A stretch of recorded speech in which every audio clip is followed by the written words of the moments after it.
but from presence. It is the sound of a mind that has learned to rest within itself. He wakes to the stillness of morning, the faint echo of a kettle boiling, the first shaft of light cutting across the floor, the scent of something familiar. To others this may seem like monotony, but to him, it's the rhythm of peace. His home is a living mirror of his psyche, a sanctuary where his thoughts are not judged, and his energy is not drained by social noise. 1.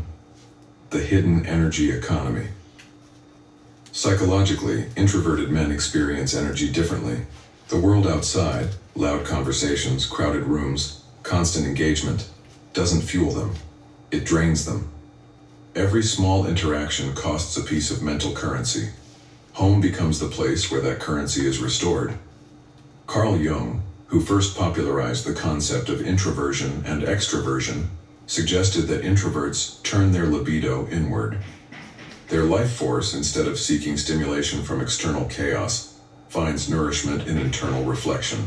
This doesn't mean they hate people. It means they draw strength from solitude, from the deep well of inner dialogue. A man who loves staying home is not antisocial, he's selective. He understands that not all connections are nourishing. He prefers depth over breadth, meaning over motion. While society glorifies the man who moves constantly, chasing deals, parties, and approval, the quiet man moves within. His progress is invisible, but profound. 2. The sanctuary of control. In his home, he is sovereign. Every object has meaning. Every corner is a decision. The world outside often feels unpredictable, messy, and performative. Inside, he builds order, not out of obsession, but out of necessity. Control for him is not about power, it's about grounding. When life outside feels chaotic, his surroundings become an anchor. Psychologists call this environmental mastery, the ability to shape one's surroundings to match one's emotional needs. It's a subtle but powerful form of emotional regulation. His tidy desk, his routine, his chosen music, they form a system that regulates his inner weather. To an outsider, it may look like habit or even withdrawal, but in truth, it's therapy. The home is a self-designed world where he can restore equilibrium. 3. The myth of the lonely man. The label lonely is often misused. To be alone is not the same as to be lonely. The lonely man feels absence. The solitary man feels presence. A man who loves staying home experiences solitude as abundance. He doesn't need the noise of others to validate his existence. Instead, he finds dialogue in silence. His thoughts, his music, his books, his routines, they all speak to him in quiet harmony. There's a depth to this that modern life rarely allows. When a man spends time alone, he meets himself. He confronts his fears, his memories, his desires. That confrontation can be uncomfortable, which is why most people avoid it. They drown it out with distractions. But he doesn't. He faces it. And in doing so, he becomes whole. 4. The rebellion against noise.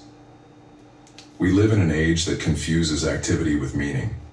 Social media, constant communication, and relentless motion have made silence feel suspicious. When someone says, "I just want to stay home," people often hear, "Something's wrong." But maybe something's right.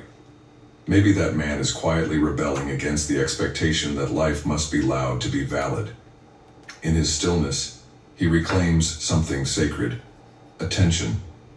He pays attention to details others overlook: the sound of rain, the shifting of light through the blinds, the way the air feels different at dawn than at dusk. This sensitivity is not fragility, it's awareness. And awareness is intelligence in its purest form. Philosopher Søren Kierkegaard once said, "The crowd is untruth." The man who stays home lives by that insight, not out of cynicism, but clarity. He knows that truth is rarely found in collective noise. It's found in the quiet space between thoughts. 5. The emotional architecture of home is not merely a structure, it's an extension of the self. Every man who loves staying at home has, consciously or unconsciously, built a psychological architecture around comfort, familiarity, and meaning.